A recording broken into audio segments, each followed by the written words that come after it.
My name is Ethan Cole, and I grew up in Dallas, Texas.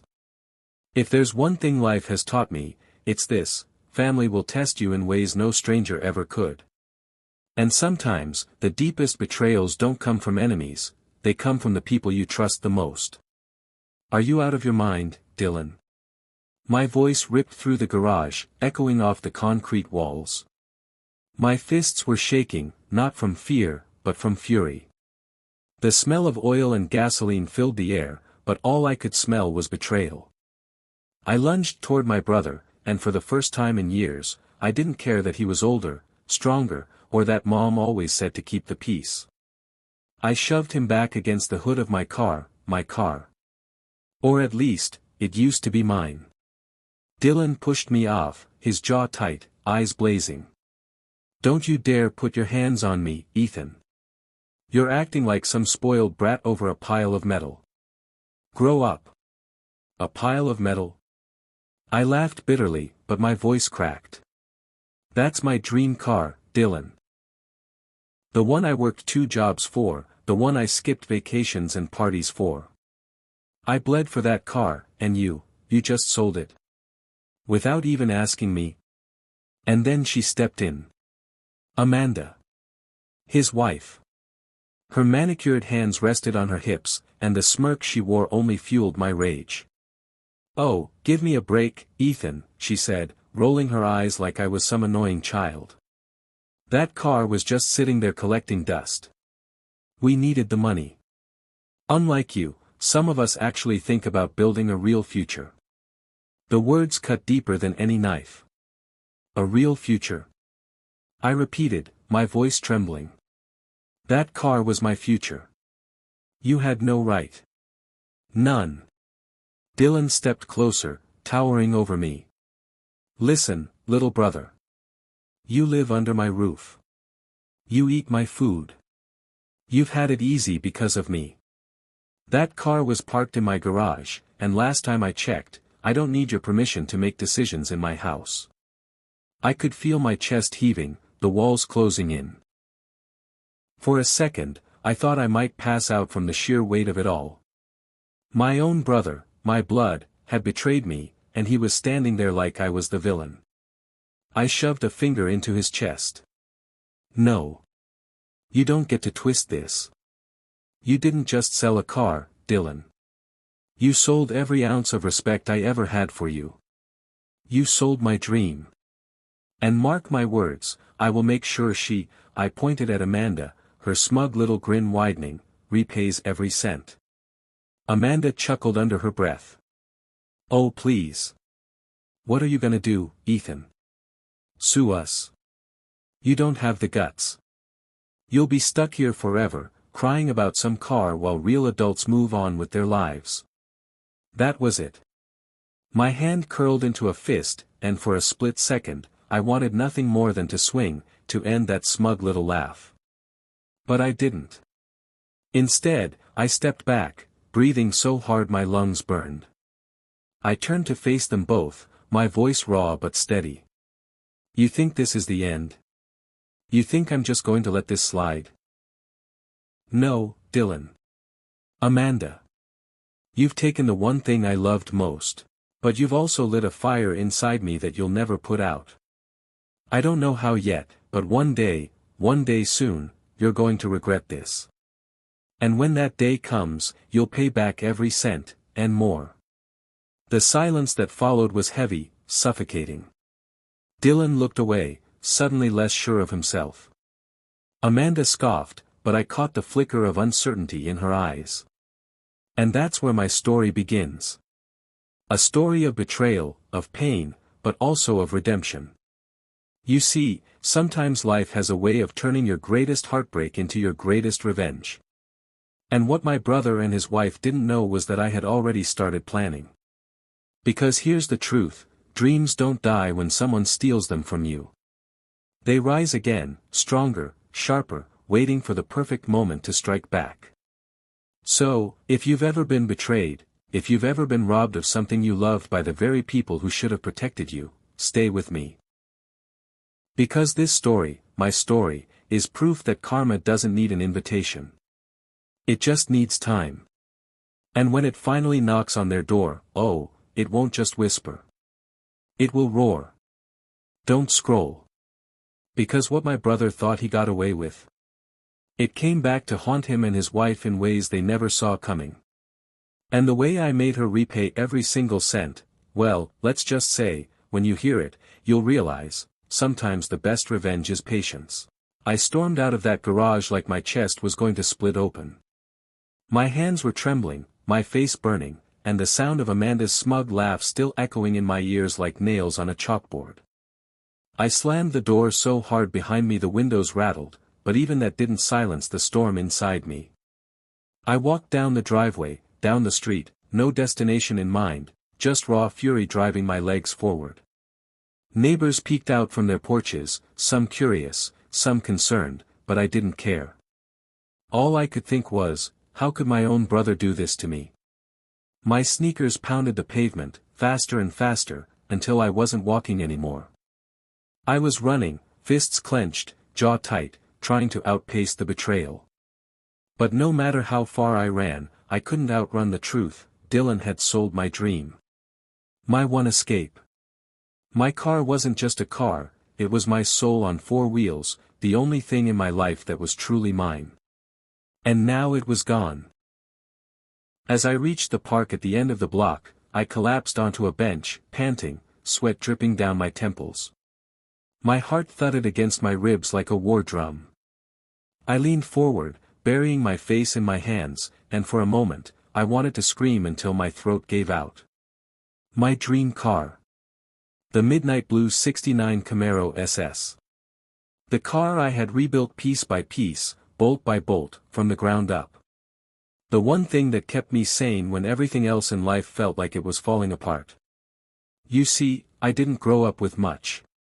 Dylan and I, we were raised by a single mom who worked 2 jobs just to keep food on the table. Dylan, being older, always acted like the man of the house, but truth be told, he was reckless. He wanted everything quick, quick money, quick fixes, quick thrills. Me. I was different. I learned patience, discipline. I worked part-time in high school, saved every dollar, skipped nights out with friends, and even turned down prom just to squirrel away enough for that Camaro. I still remember the day I saw her. I was 17, walking past this old mechanic's shop on the edge of town, and there she was, sitting under a tarp, covered in dust, abandoned like an unwanted relic. Most people saw rust. I saw potential. I saw beauty. I saw freedom. The mechanic laughed when I asked if it was for sale. He said, "Kid, that's a pile of junk. She hasn't run in 20 years. But I didn't care. I begged, bargained, and scraped until he finally agreed to let her go for cheap. And from that day on, every spare hour, every paycheck, every drop of sweat went into restoring her. That Camaro wasn't just a car. It was me. Every dent I fixed, every part one replaced, it was like piecing my broken self back together. While Dylan chased girls and gambled with money he didn't have, I was in the garage, grease on my hands, hope in my chest. That car gave me purpose. So when Dylan stood there, towering over me, telling me it was just a pile of metal, it wasn't just ignorance. It was cruelty. He knew what that car meant to me. He knew. It was my dream. And Amanda, God, Amanda, she only ever saw it as an eyesore taking up space in their garage. She never understood why I loved it. All she understood was money. As I sat on that bench, replaying their words, something inside me hardened. I wiped the sweat and tears from my face and stared up at the night sky. I made a silent vow right then, this wasn't over. They thought they could sell my dream and walk away clean. No. I was going to make sure Amanda paid back every cent, and not just in cash. No, she was going to pay in ways that would burn. I got up from that bench and started walking again, slower this time, the anger settling into something sharper, colder. My whole life, I'd been the quiet one. The patient one. The younger brother who stayed in the background, who let things slide, who carried everyone else's weight without complaint. But not this time. Dylan had crossed a line, and Amanda had laughed while he did it. That night was the death of the old me. And the birth of someone they would learn to fear. But before I could strike back, I had to survive under their roof. That was the part that stung the most. I had nowhere else to go. Dad had left years ago, and Mom, God bless her, had passed too soon. Dylan had offered me a place in his house while I was finishing school, and I'd taken it out of necessity. It wasn't charity, I paid rent, I chipped in, I pulled my weight. But in his mind, he owned me. And now, he thought that gave him ownership of my dream too. I went back that night, but I didn't speak a word to either of them. I walked straight past Dylan in the living room, ignored Amanda's snide, "Oh, look who finally calmed down," and locked myself in my room. I lay awake staring at the ceiling, my mind racing, plotting, imagining 100 different ways to make them regret what they had done. The thing is, betrayal doesn't just hurt, it transforms you. It strips away the illusions and shows you exactly who people are. My brother wasn't my protector. He wasn't my friend. He was just another thief, another liar. And his wife? She was the one whispering in his ear, pulling the strings. She saw my dream as expendable. But I wasn't about to let her forget that debt. I don't know how long I lay there before sleep finally dragged me under. But even in my dreams, I saw the Camaro, its headlights flickering like angry eyes, its engine growling like a beast caged and stolen. And when I woke the next morning, the vow was still there, etched into my bones. This wasn't just about a car anymore. This was about respect. About justice. About teaching Dylan and Amanda that you can't steal someone's dream and walk away laughing. No. This was the beginning of something much bigger.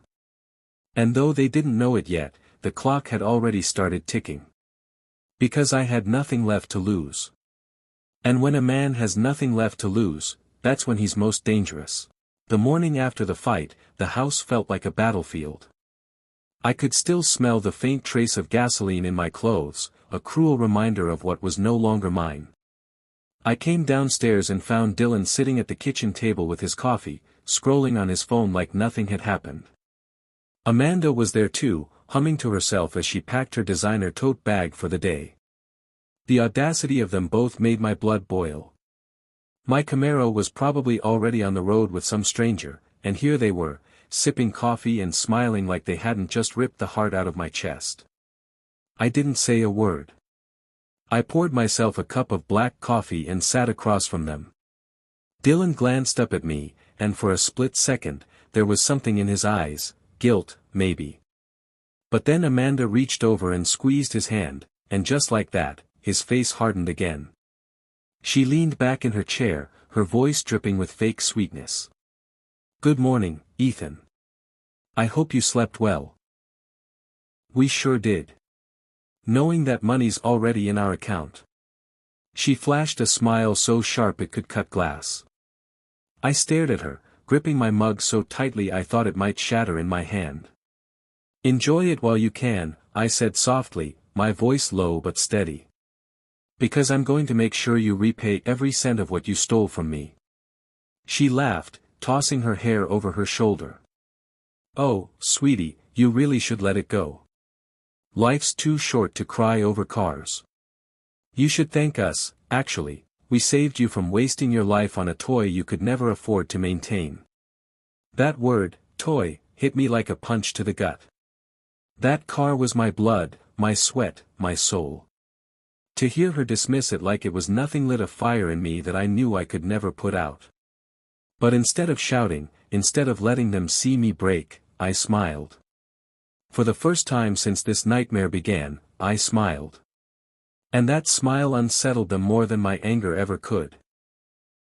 I stood, placed my mug in the sink, and looked Amanda dead in the eye. "You'll pay me back, Amanda. One way or another. I promise you that." Then I walked out, leaving her laughter echoing behind me like the hiss of a snake. That day, something in me shifted. I stopped reacting and started planning. I kept my head down, went to work, came home, and played the role of the silent little brother. Dylan thought I had finally accepted it. Amanda thought she had won. But in reality, I was watching. Listening. Waiting. The thing about Amanda is that she was predictable. Everything she did revolved around money, image, and status. She wanted the world to see her as someone important, someone powerful. But beneath all that glitter and gold, she was reckless. She spent money faster than Dylan could make it. She bragged about things she didn't own, lived a lifestyle built on credit, and treated everyone like they were beneath her. And me? I made myself invisible. Just a shadow in their house. But all the while, I was taking notes. I started small. I'd offer to help Amanda with errands, just so I could watch her habits. I'd overhear her phone calls with her friends, full of gossip and boasting about her latest purchases. She bragged about a new handbag, a spa membership, a diamond bracelet Dylan could barely afford. Each word was like another piece of the puzzle falling into place. She lived in a house of cards, and I was going to be the one to blow it down. Dylan, on the other hand, was a follower. Always had been. When we were kids, he'd bully me into giving up my share of candy, but if Mom called him out, he'd shrink like a coward. As an adult, nothing had changed. He followed Amanda blindly, did whatever she wanted, and whenever I tried to reason with him, he'd brush me off with excuses. He wasn't my brother anymore, he was her puppet. And puppets don't deserve pity. One night, about a week after the fight, I heard them arguing in their bedroom. Amanda's voice was sharp, impatient. "You need to get a promotion, Dylan. I can't keep living like this. I didn't marry you to shop at discount stores." Dylan mumbled something, too soft to hear, but Amanda's reply was loud and clear, "Then figure it out. I want more. And if you can't give it to me, maybe someone else will." I lay in my bed, staring at the ceiling, a cold smile spreading across my face. There it was, the crack in their perfect facade. Amanda wasn't loyal. She wasn't patient. She was greedy. And greed always destroys itself eventually. That was when my plan began to form. I didn't need to scream or fight or beg them to give me back what they owed. No. All I had to do was wait. Amanda's own greed would bury her, and when the moment came, I would be there to collect every cent. I started building myself up quietly. I picked up extra shifts at work, saved every dollar, and invested time into skills I'd ignored before. If Dylan and Amanda thought I was weak, dependent, helpless, they were wrong. I was preparing for the day I could stand on my own 2 feet, with no strings attached to their poison generosity. And when that day came, I would strike. Still, patience wasn't easy.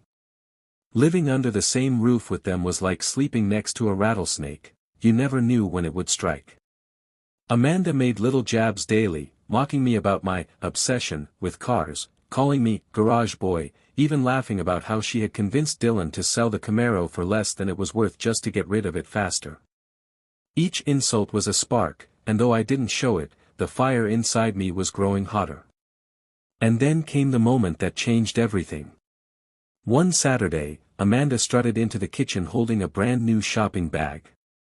"Look at this beauty," she squealed, showing off a glittering necklace. Dylan looked pale. "Amanda, we can't afford that. I told you we're already behind on rent." She rolled her eyes. "Oh, relax.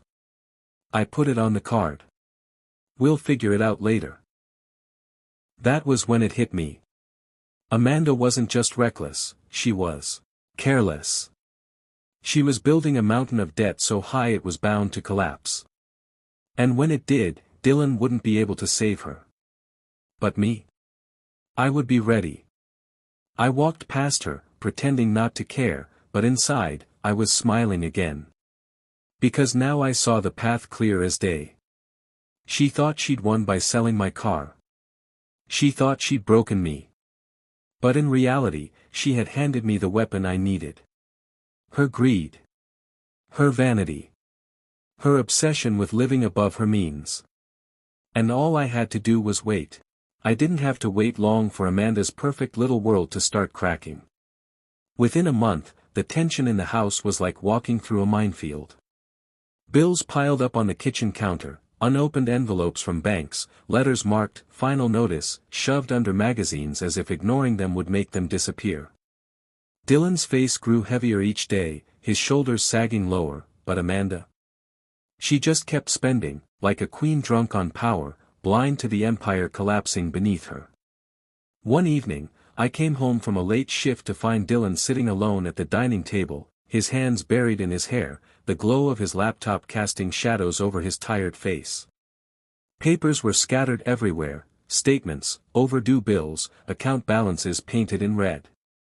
He looked up when I walked in, and for the first time in years, he didn't look like my brother. He looked like a man drowning. "What's going on?" I asked, though I already knew. He shook his head, a hollow laugh escaping his lips. "She's bleeding me dry, Ethan. We're maxed out on 2 cards, 3 months behind on utilities, and Amanda, she doesn't care.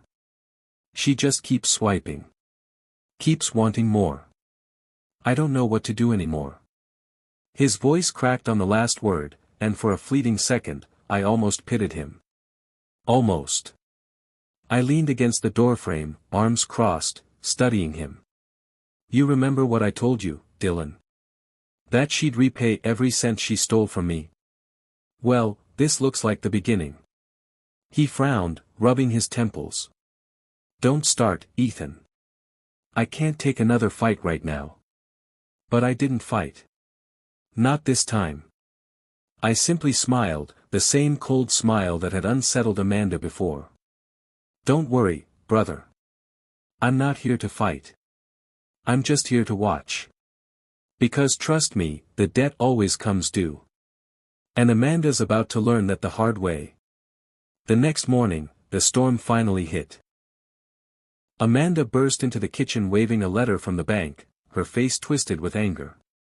"What is this, Dylan?" she screamed, slamming the paper down on the counter. "They're threatening to repossess the SUV. Do you know how embarrassing this is? What will people think if I show up without my car?"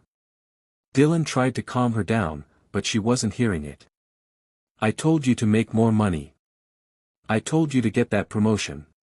But no, you're too weak, too small-minded. Do you know what it's like to be married to a man who can't even provide?" I sat at the table eating my cereal, pretending not to listen, but every word was gasoline on the fire inside me. She had pushed Dylan into selling my car, my dream, just to keep her shallow lifestyle afloat, and now she was tearing him down for not being enough. Finally, Dylan snapped. He slammed his fist on the counter so hard Amanda jumped. "Enough, Amanda. I've done everything I can for you.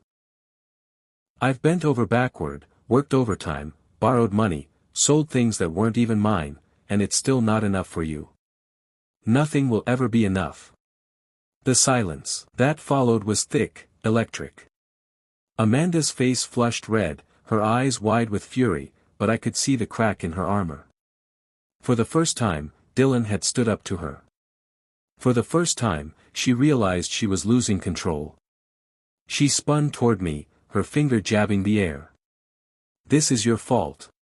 You're a freeloader, Ethan. Living in this house, eating our food, adding to our bills. If you weren't here, maybe we wouldn't be in this mess." I set my spoon down slowly, wiping my mouth with a napkin before standing. My voice was calm, but it sliced through the air like a knife. "No, Amanda. This isn't my fault. This is you. Your greed. Your vanity. Your obsession with living a life you can't afford. You sold my car, remember? You took my dream and traded it for handbags and spa days. Well, guess what? The bill is here. And you're going to pay." Her lips trembled, but she forced out a laugh, though it sounded weaker this time. You think you're so smart, Ethan. You're nothing. You'll always be nothing. At least I have Dylan. She stopped, glancing at him, but the look on his face froze her in place. Because Dylan wasn't defending her anymore. He was staring at her like he was finally seeing her for what she truly was. That was my opening. I stepped closer, lowering my voice so it was just above a whisper, but every syllable dripped with venom. One day soon, Amanda, you're going to regret every word, every smirk, every laugh you threw in my face. Because when your little house of cards comes crashing down, I'll be standing right here. And I'll be the one collecting what you owe. I walked past them, out the door, and into the sunlight, my heart pounding with purpose. That was the day I realized my revenge wouldn't just be sweet, it would be inevitable.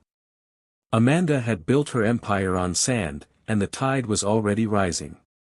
But revenge doesn't come all at once. It comes in pieces. And my first piece arrived sooner than I expected. A week later, I overheard Amanda on the phone in the backyard. Her voice was low, urgent, almost desperate. Yes, I need that loan approved now. I don't care what my credit score is, just make it happen. Dylan doesn't need to know. My ears perked up. A secret loan. Hiding it from Dylan. Oh, this was better than I could have planned. I leaned against the window, listening, every word carving my path forward. She was drowning, and instead of asking for help, she was digging herself deeper. And when that hole swallowed her whole, I would be ready to drag Dylan down with her. Because this was no longer just about a car. This was about justice. And justice has no expiration date. By the time spring rolled around, Amanda's perfect mask was cracking faster than she could glue it back together. The credit card calls came daily, each one more urgent than the last. Collection agencies started leaving voicemails that Dylan tried to delete before she could hear them. But I heard them. I heard everything.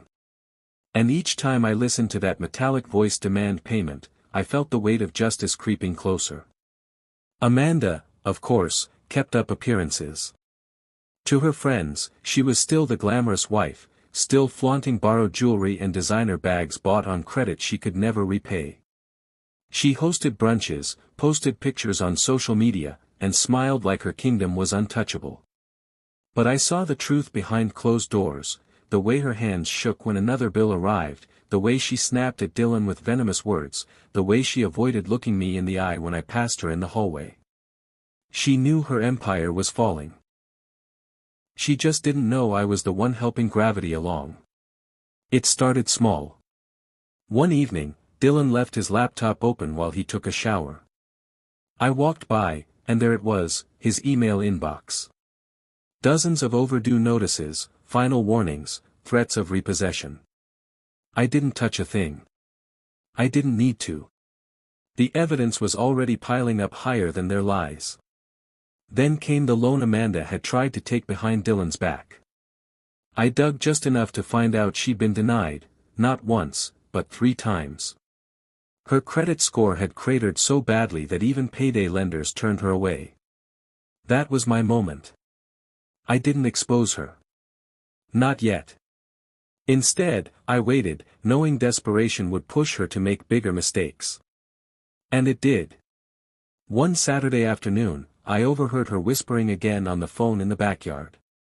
This time, it wasn't a bank. It was someone else. A man.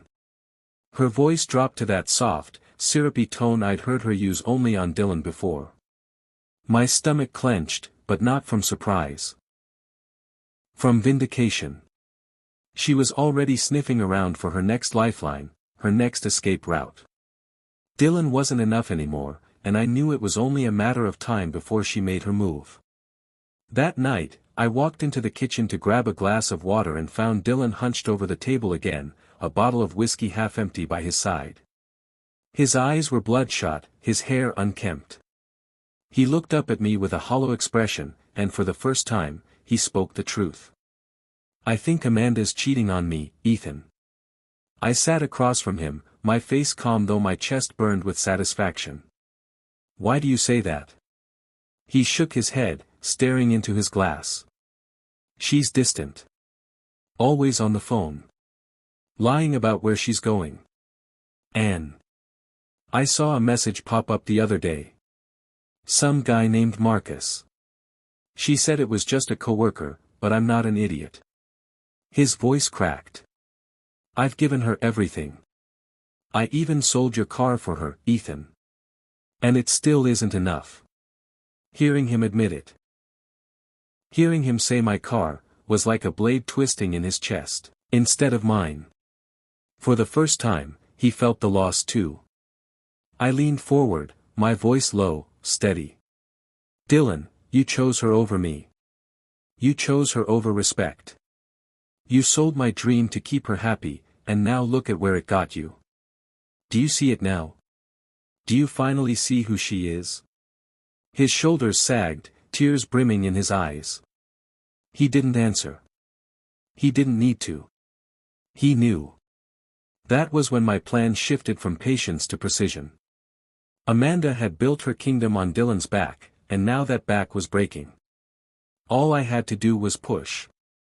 The next morning, I made sure Dylan accidentally found Amanda's phone left on the counter, the screen lit with another message from Marcus. I didn't have to fake anything, the evidence was real. Amanda's carelessness did all the work for me. Dylan's face went pale as he read it, his hands trembling. I pretended not to see, but inside, I knew, the seed of doubt had finally sprouted. And then, just as the walls began to close in, I delivered the final blow. One evening, Amanda stormed into the living room, screaming at Dylan about money again. You're pathetic, she shouted, waving another bill in his face. I should have married someone with ambition. Someone who could actually give me the life I deserve. Dylan, drunk and broken, snapped back. Then go to Marcus. Isn't he already giving you what you want? The silence that followed was deafening. Amanda froze, her face draining of color. She glanced at me, and for the first time since this whole nightmare began, she looked afraid. Because she knew. She knew I had been watching. She knew the walls were closing in, and I was the one tightening them. I stood, my voice cutting through the silence like a blade. It's over, Amanda. The lies, the spending, the cheating, it's all coming down. And when it does, you're going to pay back every cent you owe me. Not in dollars. Not in possessions. But in humiliation. The same humiliation you laughed at me with when you sold my dream. She tried to speak, but no words came out. Dylan sank into the couch, his face buried in his hands, and I walked out of the room with a calmness that felt almost holy. For the first time in years, the power was mine. That night, lying in bed, I thought about my Camaro, about the long nights in the garage, the smell of oil, the ache in my hands from turning wrenches until dawn. Amanda thought she had destroyed me by selling it. But what she didn't realize was that she had only transformed me. She had sharpened me, hardened me, turned me into something she could never control. And now? Now I was ready to finish what she started. Because revenge isn't just about getting even. It's about making them wish they had never crossed you in the first place. And Amanda was about to learn that lesson in the harshest way possible. The storm didn't break in a whisper. It exploded. 2 weeks after Dylan confronted Amanda about Marcus, the cracks widened until the entire facade caved in. Amanda had been scrambling, desperately calling creditors, begging friends for loans, even pawning off her designer handbags that turned out to be cheap counterfeits. The once glamorous queen of appearances was now drowning in debts she couldn't hide. And then came the phone call that changed everything. The bank was repossessing their house. I'll never forget the way Amanda reacted when she heard the news. She dropped the phone, her mouth hanging open like she had been punched. No. No, this can't be happening. This house, this neighborhood, it was supposed to prove everything. She turned on Dylan, clawing at his arm like he was personally pulling the walls down. This is your fault. If you were more like your brother, we wouldn't be in this mess. Those words, more like your brother, hit him harder than anything she had ever said. Dylan looked at me, and for the first time, his eyes weren't defensive or angry. They were hollow, defeated. He finally saw the truth I had known all along: Amanda had never loved him. She only loved what he could give her. And the moment he couldn't provide, she spat on him. That was the moment I stepped forward. I didn't raise my voice. I didn't need to. Amanda, you remember when you laughed as Dylan handed over my Camaro's keys? You told me I should be grateful, that giving up my dream was just family sacrifice. Well, today, you're going to learn what sacrifice really feels like. Her eyes widened, her bravado cracking. What are you talking about? I pulled out the folder I had been keeping for months. Inside were copies of her overdue bills, proof of her failed loan applications, and, most damning, screenshots of her messages to Marcus. I laid them out on the table, one by one, like cards in a game she couldn't win. You wanted a life of luxury, Amanda. You wanted to play rich without paying the price. But now the bill has come due. And you're going to repay every cent, not to the bank, not to Dylan, but to me. Her face flushed red. You can't. Oh, but I can, I cut in, my voice sharp enough to silence her. You humiliated me in front of my own brother. You made me watch as years of my hard work drove away in someone else's hands. Now, you're going to feel what it's like to be stripped of everything in front of the people you wanted to impress. The final nail came faster than I expected. I had sent copies of Amanda's debts and cheating messages anonymously to her little social circle, the same women she bragged to at brunch, the same ones she flaunted her fake handbags and borrowed jewelry around. Within days, whispers spread like wildfire.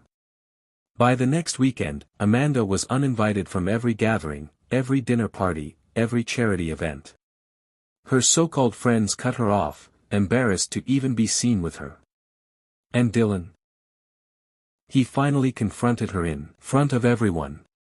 One night, when Amanda tried to storm into a party she hadn't been invited to, Dylan snapped. He grabbed her arm, held up the messages from Marcus on his phone, and said loud enough for everyone to hear, "You ruined me. You ruined us. And you did it all for greed. I sold my brother's car for you.